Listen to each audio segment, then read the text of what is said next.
Salut tout le monde, voici une nouvelle vidéo. Aujourd'hui on va voir les œufs cuits durs. Donc technique de base très importante à maîtriser et qui est très facile à faire. Pour faire cela, évidemment des œufs bien frais. On va les cuire dans une casserole avec de l'eau bouillante. On va les plonger. On attend le retour de l'ébullition et on va compter 10 minutes. Ensuite, qu'est-ce qu'on va faire? On va les mettre directement dans de l'eau glacée. Pourquoi? Il y a deux raisons. Évidemment, la première, c'est de stopper la cuisson, mais également le choc thermique va permettre de pouvoir écailler plus facilement après. Surtout quand c'est des œufs très frais, c'est pas évident les écailler correctement. Donc ici, j'ai mon eau à ébullition avec un peu de vinaigre. Bon, regardez, je prends mes œufs par 3 ou 4.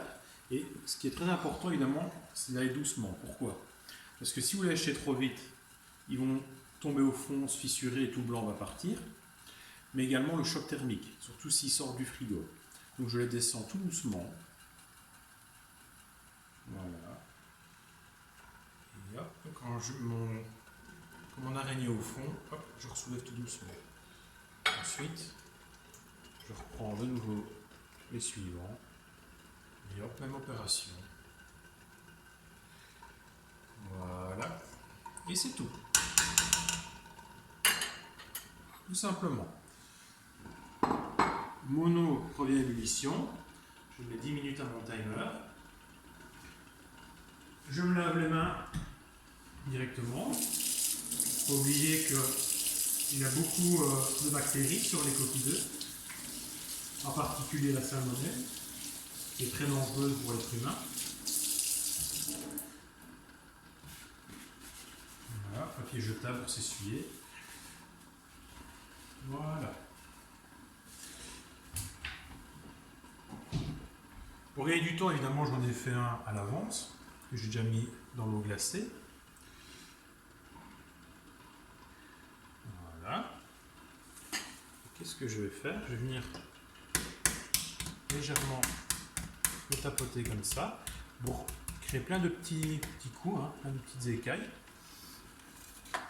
Je vais l'écailler tout simplement. Voilà, ça vient assez facilement. Voilà. On prend le temps de bien faire, très important. S'il est cassé, ça ne sera pas joli après. Voilà, alors dessus il reste plein de petits morceaux d'écailles, c'est normal, vous voyez par exemple ici. Qu'est-ce qu'on fait? Hop, dans l'eau froide, ou sous le robinet, on va enlever tous les petits morceaux d'écailles qui restent.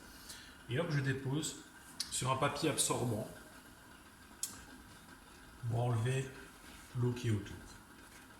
Alors comment voir si c'est bien cuit? Tout simplement, il y a pas 36 solutions au coup. Voilà, et on voit ici, regardez, il est cuit à l'intérieur, il n'est pas surcuit. À quoi on voit qu'il est surcuit? C'est quand il commence à avoir des traces noires autour du jaune. Ça veut dire que ça c'est trop cuit. Ici vraiment c'est parfait, le jaune est même encore un petit peu tendre, donc c'est parfait. Voilà. Donc, si vous avez une question, n'hésitez pas à me contacter et je vous dis à très bientôt. Salut!